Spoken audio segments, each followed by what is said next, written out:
오늘 본문 마태복음 7장 13절 14절 말씀 통해서 우리가 함께 증거받고 은혜 나눌 하나님 말씀 제목은 좁은 문으로 들어가라. 좁은 문으로 들어가라.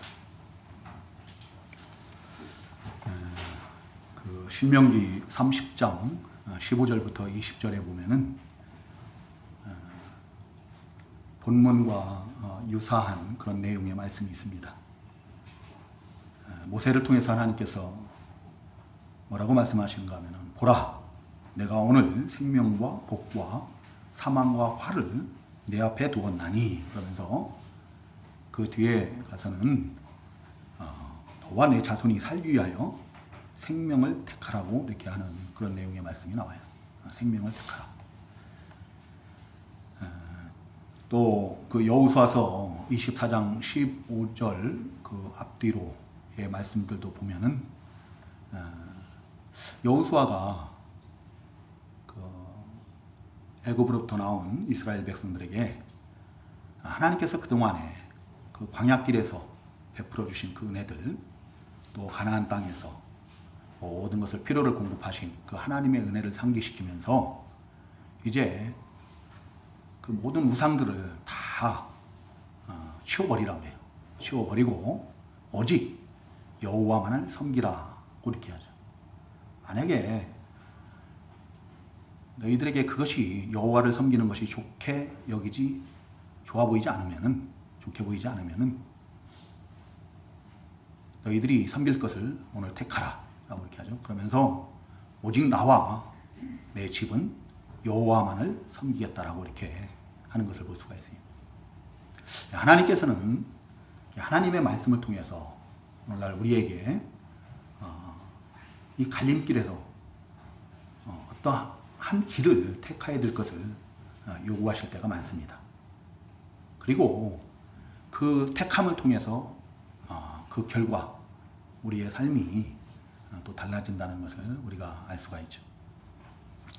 이제 오늘 이 본문에서도 보면은 우리 주님께서 산상수훈의 마지막 부분인데요. 여기에서도 좁은 문과 넓은 문 가운데서 좁은 문으로 들어가라 라고 말씀을 하시는 거죠. 또 좁은 길이 있고 넓은 길이 있는데 좁은 길로 가야 된다는 거예요. 그 뒤에서도 보면은 또 좋은 나무가 있고 나쁜 나무가 있는데 좋은 나무가 돼야 될 것을 말씀하시고, 또 그 어리석은 자가 있고 지혜로운 자가 있어요. 반석 위에 집을 짓는 자와 같은 그런 지혜로운 자, 또 모래 위에 집을 짓는 자 같은 그런 어리석은 자가 있는데 지혜로운 자가 되라는 겁니다. 이렇게 우리 주님께서는 우리에게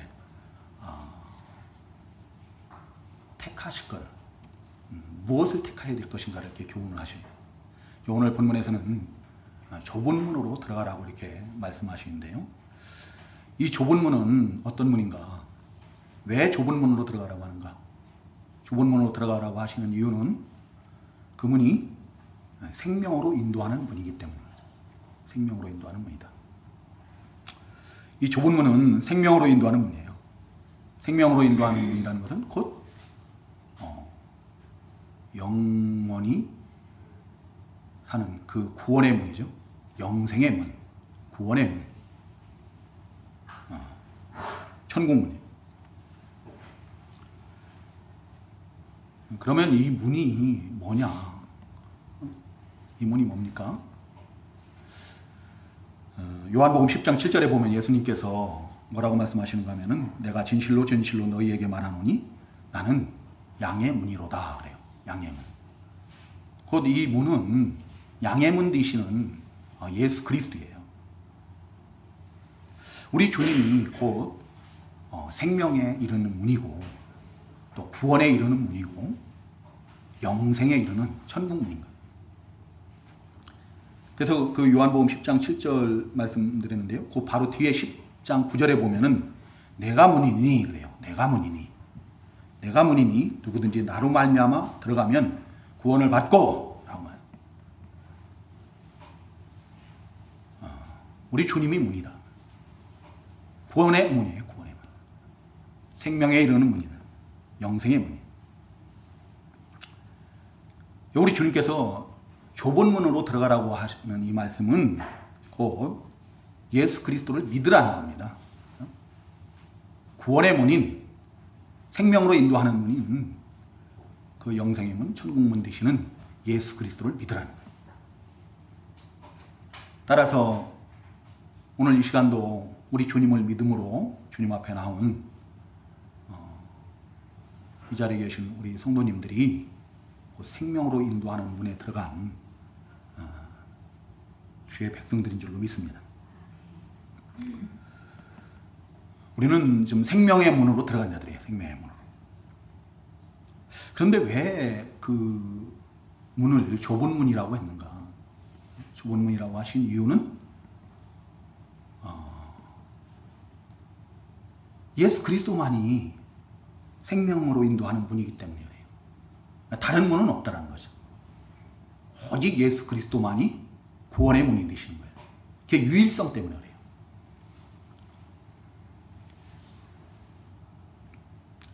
우리가 구원에 이르는데 천국에 이르는 유일한 문이 오직 예수 그리스도다. 예수 그리스도 외에는 다른 문은 없는 거예요. 예수 그리스도를 믿어야만이 새 생명을 얻을 수 있는 거예요. 영원히 사는 그런 생명, 새 생명을 얻을 수 있는 거고, 구원, 영생, 천국을 들어갈 수 있는 거예요. 그런데 많은 사람들이 오늘날 다른 모든 종교에도 구원이 있다라고 이렇게 주장을 합니다. 그런 사람들을 가리켜서 우리가 종교다원주의자라고 이렇게 해요. 종교다원주의자다. 그 대표적인 종교가 바로 가톨릭이에요. 가톨릭은 사실은 교회가 아닙니다. 이미 예수를 버렸습니다. 하나님의 말씀 성경을 버렸어요. 버렸고 예수를 믿지 않아도 석가모니를 믿든지 또는 그 회교대들이 믿는 사람이 누구예요? 이슬람교도들이 믿는 모하메드죠? 모하메드 같은 사람을 믿든지 누구를 믿어도 구원을 받는다라는 거예요. 모든 고등 종교에는 구원이 있다라고 이렇게 주장을 하죠.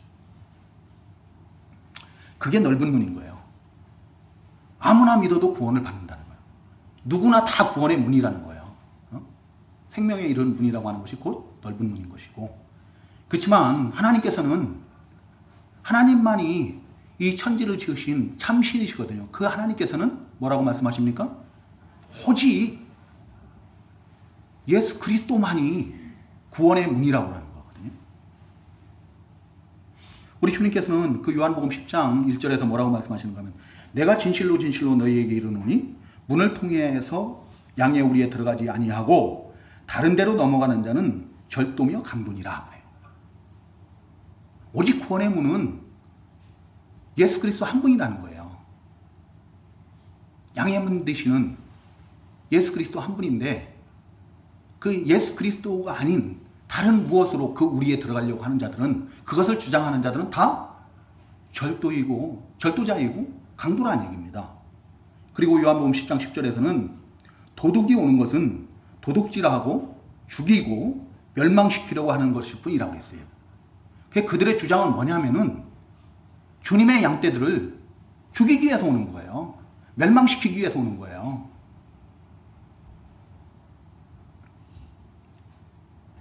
우리 하나님은 분명히 말씀하시거든요. 다른 이로서는 구원을 받을 수 없다니 천하 사람 중에 구원을 받을 만한 다른 이름을 우리에게 주신 일이 없음이로다 라고 말씀하십니다. 다른 이름은 없습니다. 내가 곧 길이요 진리요 생명이니 나로 말미암지 않고는 아버지께로 올 자가 없느니라. 다른 이로서는 구원을 받을 수가 없다.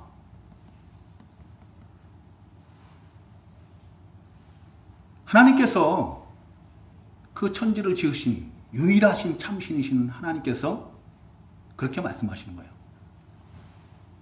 구원받을 만한 다른 이름을 우리에게 주신 일이 없다라고 해요. 오직 예수 그리스도만이 우리를 생명으로 인도하는 구원의 문이 되신 거예요. 오직 예수 그리스도만이 우리를 하나님 아버지께로 나가게 하는 유일한 길인 거예요. 우리에게 생명을 얻게 하는 그런 참 생명 되십니다. 그래서 그 사도행전 16장에 보면은요, 그 빌립보 감옥의 간수가 자결을 하려고 하다가 자기가 구원을 받으려면 어떻게 해야 되냐고 물을 때 바울 사도가 뭐라고 그래요? 주 예수를 믿으라. 그리하면 너와 내 집이 구원을 받으리라. 라고 말. 누구나 믿어도 될 것 같으면 바울 사도가 그 고생할 필요 없죠. 그렇죠? 전도할 필요도 없는 거예요. 카톨릭은 전도를 안 해요. 아무나 믿어도 되니까.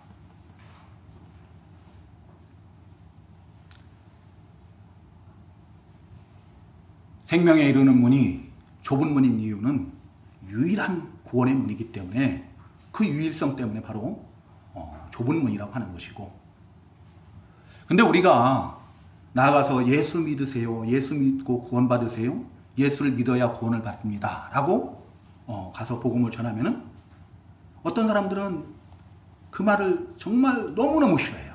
소름 끼쳐하고 얼마나 크게 거부 반응을 일으키는지 몰라요.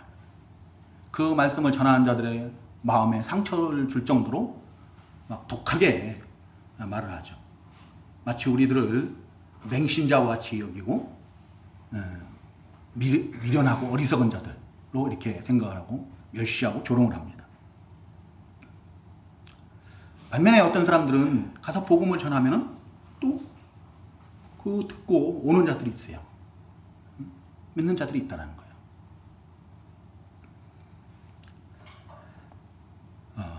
믿는 자들은 믿는 자들과 믿지 않는 자들과 차이가 뭔가? 믿는 자들은 더 많이 배우고 똑똑하고 또 선하거나 의롭고 지혜로워서요? 아니에요. 오히려 안 믿는 자들이 도덕적으로 더 선하고 그 우월한 자들이 많아요. 세상적으로 더 출세했고 더 많이 배웠고 똑똑하고 그런 사람들이 더 많죠. 근데 어떤 사람들은 보면은 그들만 못한데도 그 복음을 듣고 믿고 영접을 하는 자들이 있다는 거예요.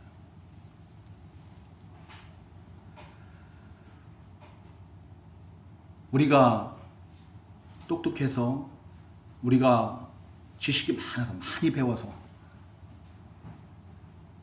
내가 잘나서 믿는 게 아니거든요. 늘 말씀드렸다시피 우리가 잘나서 믿는 게 아니고 우리가 믿는 것은 하나님의 은혜예요. 똑같이 복음을 들었지만 어떤 사람들은 믿고 어떤 사람들은 그걸 거부를 해요. 우리가 믿는 것이 못나서 믿는 것도 아니고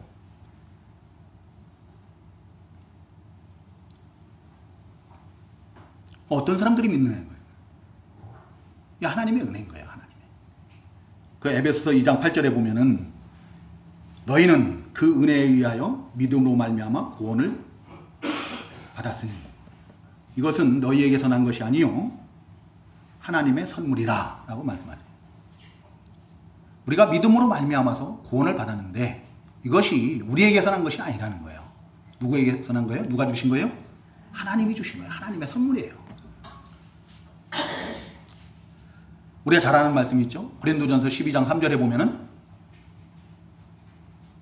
성령으로 아니하고는 예수를 주라 할 수 있어요? 없어요? 없다라고 했어요. 곧 성령께서 복음이 전해질 때 성령께서 역사하심으로 말미암아서 감동 주시고 깨닫게 하시고 믿게 하시고 그런 거죠. 이게 하나님의 은혜로 우리가 믿는 거예요. 누가복음 13장 24절에 보면요, 제자들이 구원받는 자가 적으니까 라고 예수님께 물어봐요. 그때 예수님께서 뭐라고 말씀하신가 하면 좁은 문으로 들어가기를 힘쓰라. 내가 너희에게 이르노니 들어가기를 구하여도 못하는 자가 많으니라. 여러분, 구원받지 못하고 멸망받기를 원하는 사람이 누가 있겠습니까? 그렇죠? 다 구원받기를 원하죠. 뭐 가서 다 얘기해 보세요. 누구든지. 안 믿는 사람들까지도 다 가서 물어보면은 지옥 갈래요? 천국 갈래요? 그러면 다 천국 간다고 그러지 지옥 간다고 하는 사람은 없어요. 근데 자기가 원한다고 그래갖고 그게 되느냐? 안 된다는 거예요. 근데 대부분의 많은 사람들은 자기들이 그것을 택할 수 있다고 생각해요. 내가 믿는 것이라고 생각을 해요. 자기에게 무슨 선택권이 있다고 생각을 해요. 아니에요. 자기가 똑똑해서, 자기가 잘나서,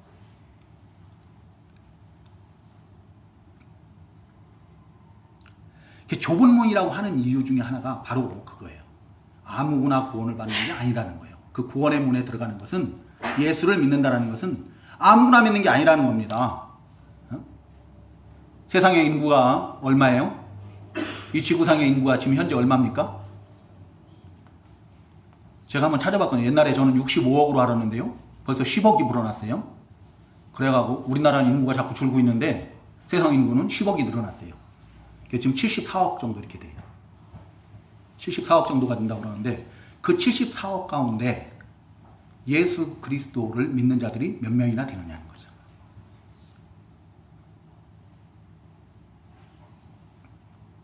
아무나 믿는 것이 아니고 자기가 믿고 싶다 해서 믿는 것도 아니고 믿기 싫다고 해서 안 믿는 것도 아니에요. 바울 사도는 처음에 믿고 싶어서 믿었나요? 아니에요. 하나님께서 택하시고 부르신 자들이 하나님의 은혜로 믿는 거예요.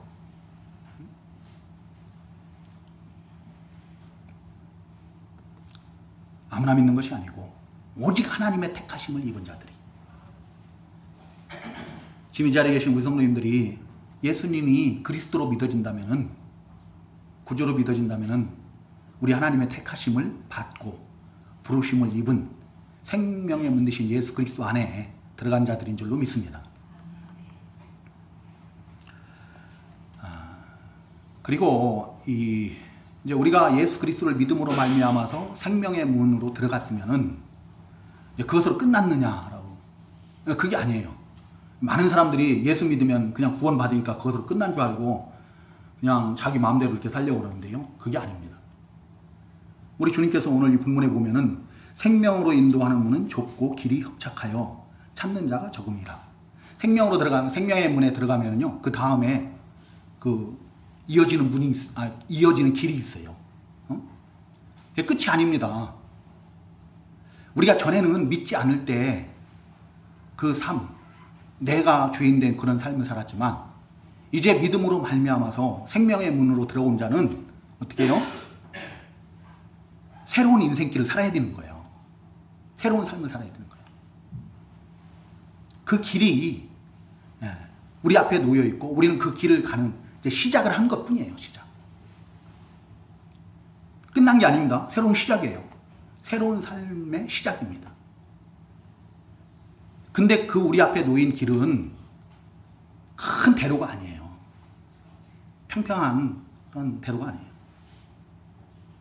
협착한 길이라고 해요. 협착한 길. 협착하다라는 말이 뭐예요? 양쪽에서 진 눌러가지고 둘 사이에 낀 그 작은 협곡과 같은 그런 길이에요.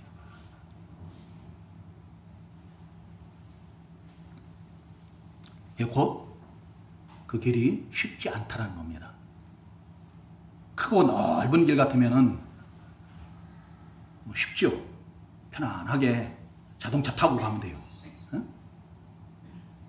근데 이 너무나 협착한 길이에요. 그 양쪽에서 막 진 누르는 그 사이에서 그 양쪽에 이게 뭘까요? 우리가 그 마주 낀 상태에서 가야 되는데 그게 뭘까?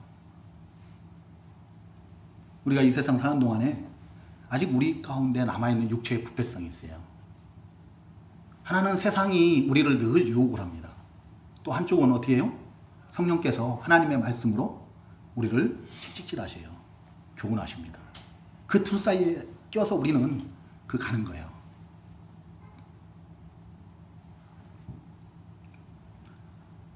우리 안에 있는 그 육체의 부패성이 늘 성령의 감동으로 기록된 하나님의 말씀을 거역하게 하거든요.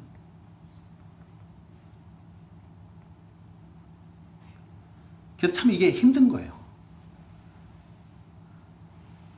이 길을 간다는 것은 쉽지 않아요. 내 안에 부패성이 있는 이상은 항상 유혹에 노출이 돼 있어요. 죄에 노출이 돼 있습니다. 근데 이 길이 이 죄를 가지고 가는 길이 아니거든요. 이사야서 35장에 보면은요, 8절인가요? 거기에 보면은 이 길을 거룩한 길이라고 해요. 누가 가는 길이에요? 구속함을 받은 자들이, 깨끗함을 입은 자들이 가는 거예요. 예수 그리스도를 믿음으로 말미암아서 모든 죄 사함을 받은 자들이 하나님께 돌아와서 그 가는 길이거든요. 그래서 하나님의 말씀을 거역하면서는 갈 수가 없어요. 하나님의 말씀을 믿고 순종하며 가는 길이에요. 이 길은 유일한 길 되신 예수 그리스도께서 가신 길이거든요. 우리 주님께서 죽으시기까지 복종하면서 간 길이에요. 그 십자가의 길이에요. 그래서 우리들도 우리 주님처럼 자기 십자가를 져야 돼요. 자기 십자가를 지고 하나님의 말씀에 복종하며 가는 길이에요.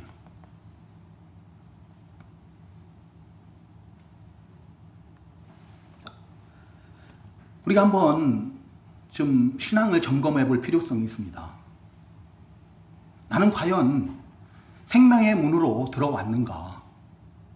내가 생명의 문으로 들어왔다면은 그 생명의 문과 이어지는 길은, 그 앞에 놓인 길은 좁은 길인데, 협착한 길인데, 내가 이 지금 좁은 길로 가고 있는가?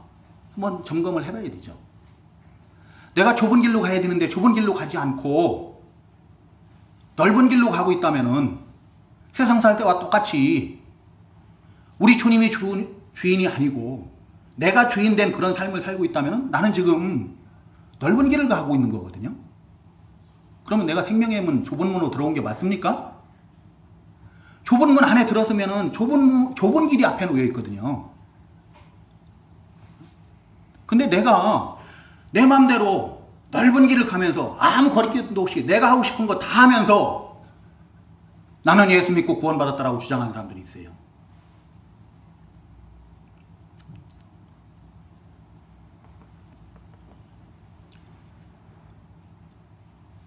어떤 사람들은 그래서 예수 믿으면 복 받는다고 하니까 교회 왔다가 예수 믿는 게 왜 이렇게 힘들어 그래가지고 그냥 포기하고 떠나는 사람들 많아요.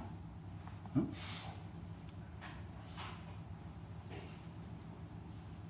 그 우리나라에서 이 전도할 때 잘못해서 그래요. 그 복이라는 것을 참 의미를 잘 알려줘야 되는데 예수 믿으면 복 받습니다. 어떤 복이에요? 네? 구원의 복을 받는 거예요. 구원의 복. 영생의 복을 받는 거예요. 하늘에 속한 신령한 복을 받는 거예요. 하나님의 아들이 되는 거고 택하신 백성이 되는 거예요. 그래서 하나님의 돌보심 가운데 사는 거거든요. 하나님의 은혜를 힘입어서 사는 거예요. 그런데 사람들이 착각을 해요. 예수를 믿으면은 내가 원하는 것을 다 이룰 수 있다고 생각을 하고, 예수를 믿으면은 내 사업이 형통해가지고 큰 부자가 될 수 있다고 생각을 해요. 출세할 수 있다고 생각을 해요. 그래서 왔다가 보니까 아니야. 그러니까 어떻게 해요? 다 포기하고 떠나버리는 거예요. 복 받으러 복 받으러. 복은 복인데 어떤 복입니까? 하늘에 속한 신령한 복이에요. 세상 복이 아니에요. 세상 복. 그러면은 뭐 바울 사도는 어떡하고, 베드로 사도는 어떡하고, 요한 사도는 어떡하고, 우리가 잘 아는 손양원 목사님은 어떡하고, 주기철 목사님은 어떡합니까? 그분들은 복 하나도 못 받은 분들입니까? 복을 받았는지 안 받았는지는 하나님의 나라에 가보면은 딱 드러나게 돼 있어요. 가장 큰 복을 받은 분들이 바로 그분들이거든요.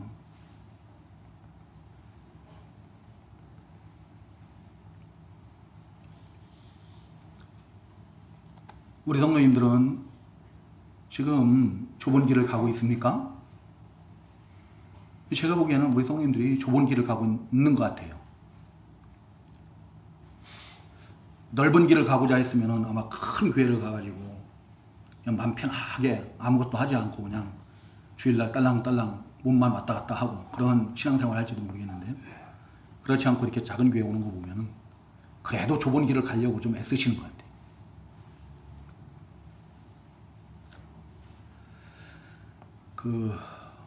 누굽니까? 오카는 목사님이 그렇게 말씀하셨던 것 같아요. 이 본문을 가지고 설교를 하면서 예수 믿는 일이 어렵다라고 생각이 드는 사람이면은 그 사람은 좁은 길을 가고 있는 사람이다 라고 이렇게 얘기를 했던 것 같아요. 그러면 예수 믿는 것도 쉽게 믿을 수 있어요. 응? 고린도전서 3장에 보면은 그 반석 대신 그리스도 위에 집 짓는 게 나오죠. 근데 어떤 사람들은 금과 은과 보석으로 집을 짓는 사람이 있고, 어떤 사람은 나무와 풀과 짚으로 집을 짓는 사람들이 있어요. 그렇죠? 자, 어떤 걸로 집 짓는 게 더 쉬워요? 응? 뭘로 집 짓는 게 더 쉬워요? 나무나 풀이나 짚으로 집 짓는 게 더 쉽거든요. 혹시 우리 성도님들 그 TV에 보면은 정글의 법칙이라는 그런 프로가 있죠. 정글에 가가지고 김병만이라는 그 개그맨이 집을 짓는데 얼마나 뚝딱뚝딱 금방 다 짓는지 몰라요. 그렇죠? 나무 몇 개 딱딱딱 잘라다가 세우고 이렇게 해가지고 거기다가 그 열대 지방에서 나는 넓은 나뭇잎들 갖다 덮어놓고 그걸로 끝이야. 그냥 그러고서 거기서 하룻밤 그거 하는 거예요. 자, 그런 집을 짓는 건 쉽죠. 이렇게 쉬운 거예요. 재료를 구하는 것도 쉽고, 그거 가지고 뭐 자르고 뭐 덮고 이런 것도 쉽고 그래요. 그렇지만 금과 은과 보석은 그 재료를 그것으로 구하려고 하면 어때요? 엄청난 희생과 대가를 치러야 돼요. 그게 싼 게 아니잖아요. 구하기가 힘든 거예요. 그리고 그것을 집을 짓기 합당하게 깎고 다듬고 세우고 그러려면요, 이게 보통 힘든 게 아니거든요. 단단하기 때문에. 엄청난 수고가 따르는 거예요. 근데 그것은 어떻습니까? 불났을 때 그게 쉽게 타지 않는다는 거예요. 쉽게 지은 나무나 풀이나 짚으로 지은 것은 금방 타고 없어져 버리는 거죠. 그래서 겨우 그냥 부끄러운 구원을 받는 거예요. 우리가 예수를 믿어도 그렇게 믿을 수도 있고, 금과 은과 보석으로 집을 짓는 것처럼 어렵게 힘써서 수고하면서 희생하면서 많은 값을 대가를 치러가면서 신앙생활을 할 수도 있어요. 근데 어떤 분들은 정말 신앙생활을 너무 쉽게 하는 분들도 있어요. 우리 주님께서는 우리를 성전이라고 해요. 성전. 우리가 이 세상 살아가는 동안에 그 성전을 세워나가야 되는 거예요. 자기 성전을 세워나가야 돼요. 그 뒤에도 그거 나오죠.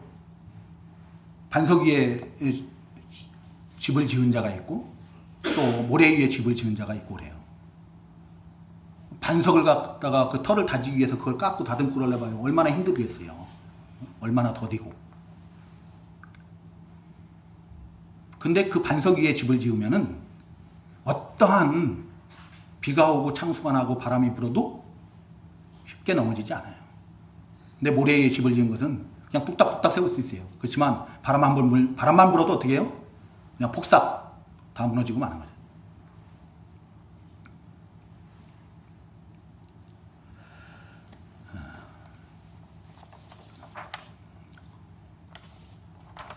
우리가 이 길을 가려고 하는 생명의 문에 들어간 자들이 이 좁은 길을 가려고 하면은 우리 주님이 가신 길, 우리 주님처럼 복종하면서 가는 거예요. 하나님의 말씀에 순종하며 가는 길이에요. 자기 십자가를 지고 가야 되는 거거든요. 근데 이 길을 가려고 하면 결코 쉽지 않아요. 어려워요. 많은 희생이 따릅니다.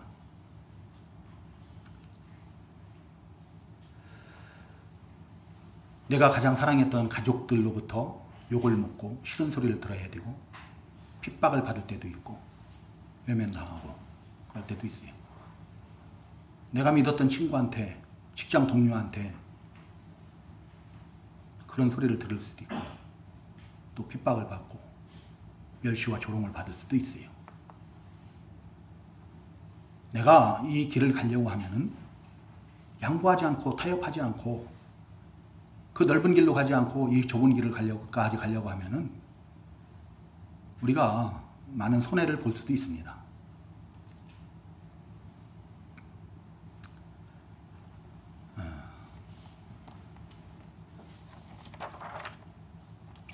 그래도 우리가 이 길은 이 길 끝이 무엇인지를 알기 때문에 우리 주님께서 약속을 하셨기 때문에 우리가 기쁨으로 갈 수 있는 거예요. 감사함으로 기쁨으로 갈 수 있는 거예요. 그 디모데후서에 보면은 바울 사도가 뭐라고 합니까? 한번 좀 찾아볼까요? 디모데후서 4장. 디모데후서 4장이 맞나요? 디모데후서 4장 7절에 보면은 나는 선한 싸움을 싸우고 나의 달려갈 길을 마치고 믿음을 지켰으니 이제 후로는 나를 위하여 의의 면류관이 예비되었으므로 주 곧 의로우신 재판장이 그날에 내게 주실 것이며 내게만 아니라 주의 나타나심을 사모하는 모든 자에게도니라 라고 말합니다. 그 길의 끝은 생명이에요. 의의 면류관입니다. 영광의 면류관이에요. 또 베드로전서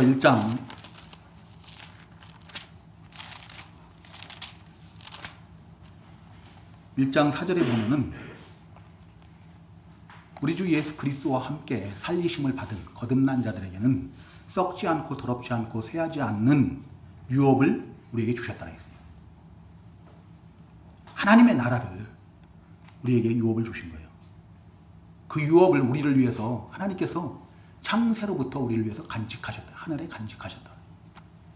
우리가 그 끝을 알기 때문에, 결국을 알기 때문에 우리는 이 길을 기쁨으로, 감사함으로 갈 수 있는 거예요.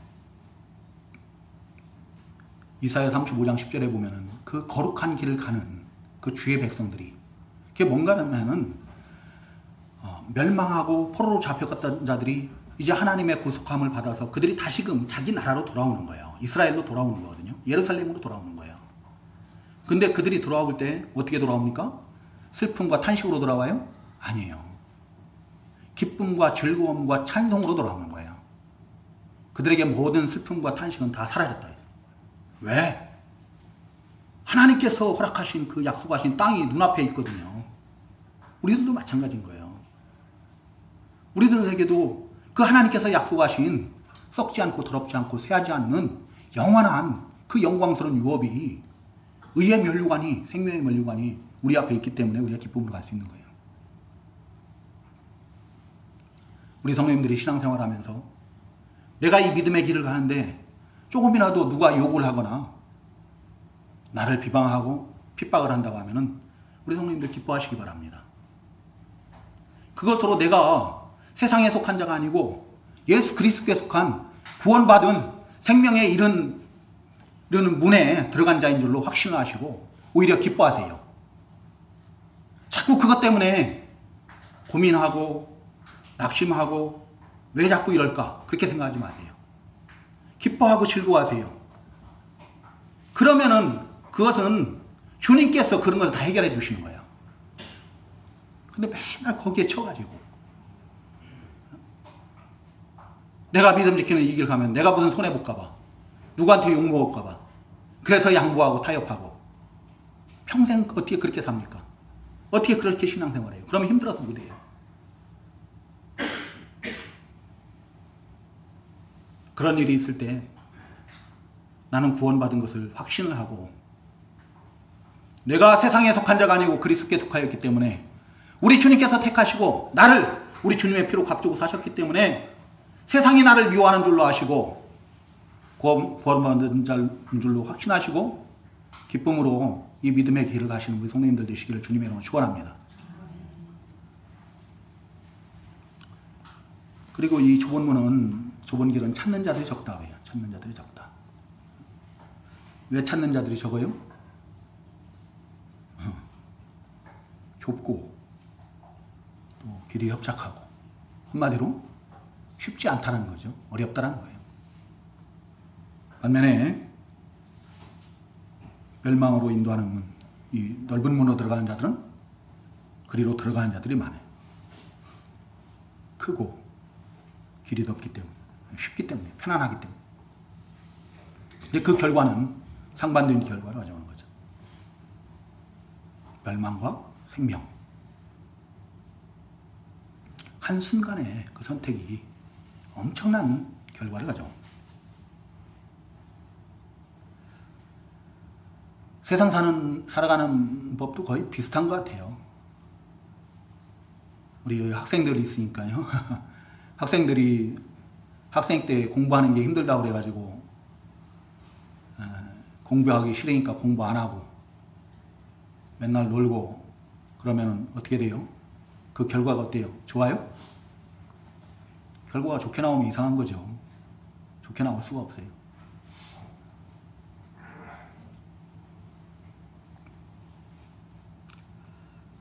하나님은 다 아신다니까요.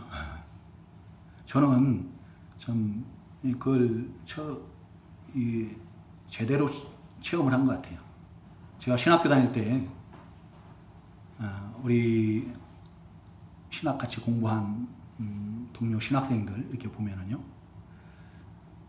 그 앞에서는 안 그런 것 같은데 뒤에서는 맨날 원망하고 불평하고 비방하고 막 그런 사람들이 있었어요. 근데 신기해요. 그런 사람들은 하나님께서 한 명도 주의 종으로 안 사용해요. 쓰질 않아요.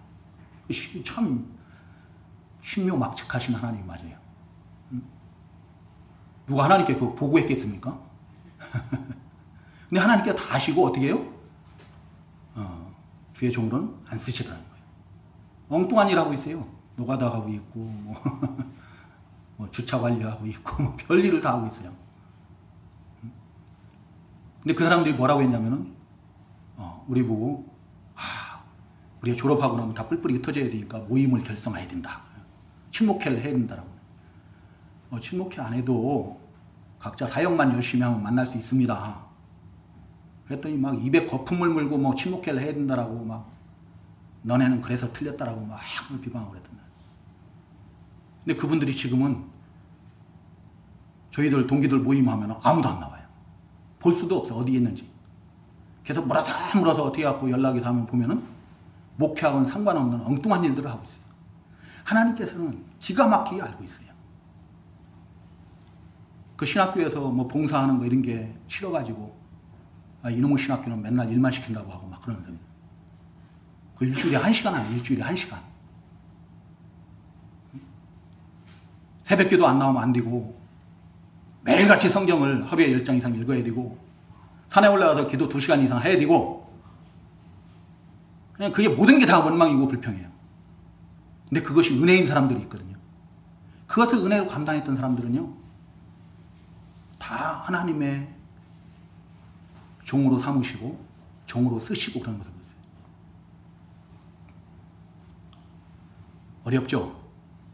매일같이 그 새벽에 이제 좀 있으면 개강을 하는데 3월 초에 새벽 기도 마치고 산에 올라가면요, 살을 애는 것 같은 그런 추위가 와요. 해가 뜨는 것도 아침 먹으러 내려올 때 정도 되면 그때서 그거 하는 거예요. 그 2시간 그 산에서 앉아가지고 기도한다는 게 쉽지가 않은 거거든요. 그거 왜 안 하려고 그래요? 어려우니까, 힘드니까. 그것도 하루 이틀도 아니고 매일같이 해야 되는 거예요. 매일같이. 숙제하기도 바빠 죽겠는데 목사님들이, 교수 목사님들이 레포트 내준 것도 바빠 죽겠는데 성경을 하루에 10장씩 읽으라고 하니 참 죽을 맛이죠. 안 읽는 거예요. 원망하고 불평하고 그러면. 근데 하나님은 그걸 아시더라는 거예요. 다 아시더라는 거예요. 다 보시고 아시고 들으시고.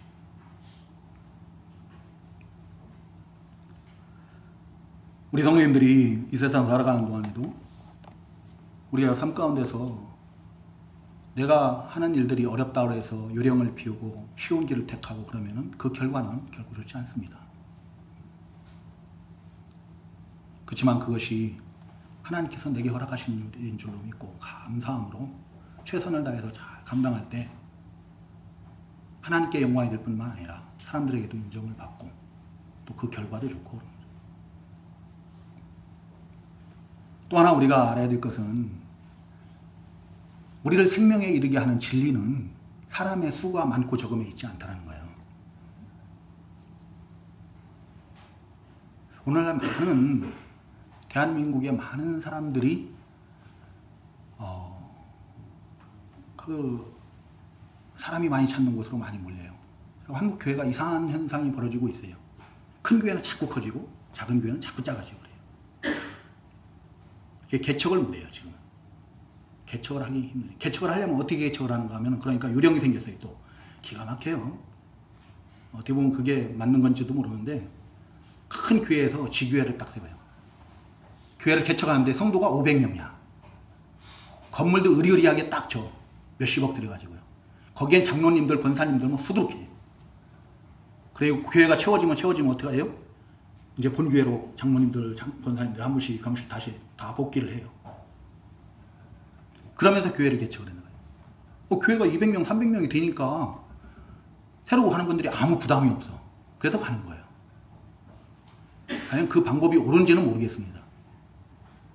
그 방법이 옳다라고 저도 한때 생각을 했었는데요. 다시 한번 생각을 해봐야 될 것 같아요.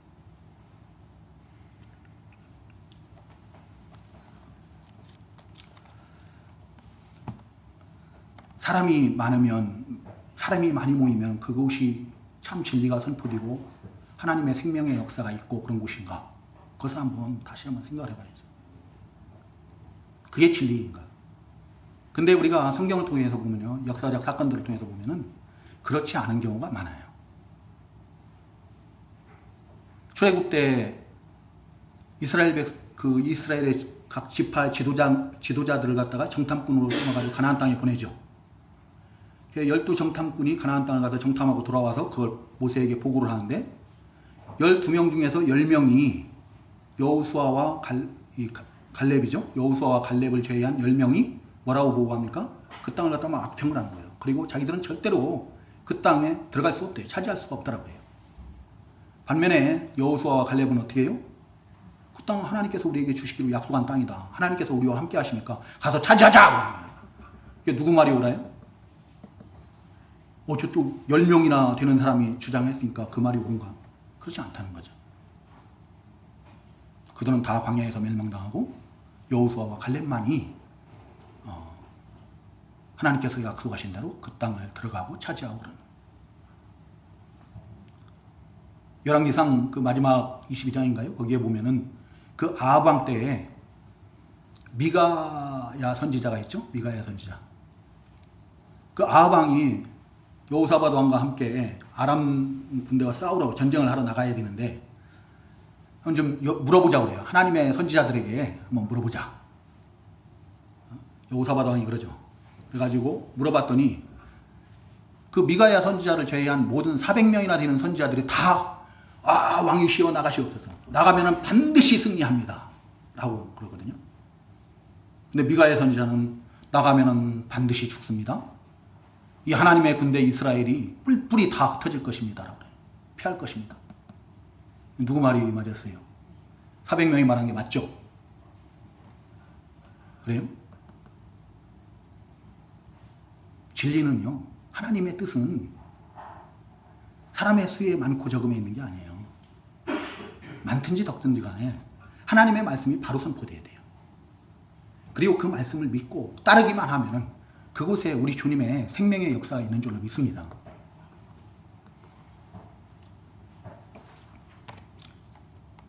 어떤 사람들은 귀신을 내쫓으니까 그 가운데 우리 주님께서 함께 하신다라고 생각하고 그런 데를 가요. 어떤 사람들은 병을 고치니까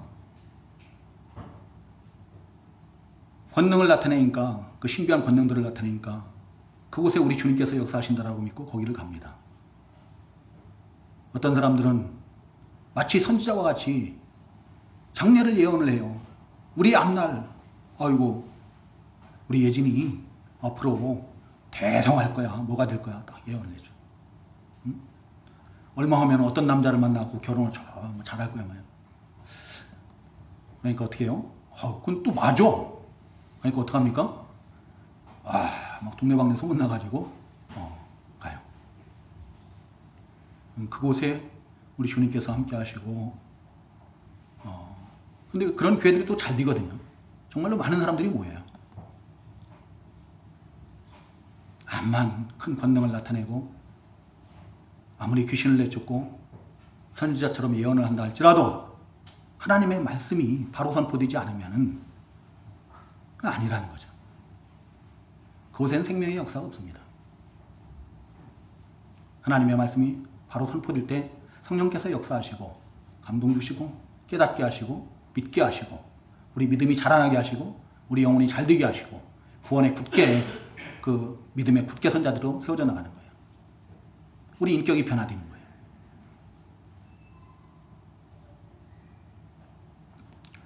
우리 성도님들 더디다고 낙심하지 마시고 포기하지 마시고 우리는 이 세상 끝나는 날까지 이 길을 가야 되는데 우리 주 예수 그리스도의 분량에 이르기까지 우리가 자라나야 돼요. 그게 됩니까? 잘 안 되죠. 근데 포기하지 않고 계속 가야 되는 거예요. 내 인격이 하나하나 변화되는 거 복 받으려고 다니는 게 아니에요. 내가 변화되어서 세상에 빛이 되고 소금이 되고 하나님의 영광을 나타내고 하나님의 뜻을 이루어드리고 하나님의 나라를 세우는 것, 이것을 위해서 우리가 신앙생활을 하는 겁니다.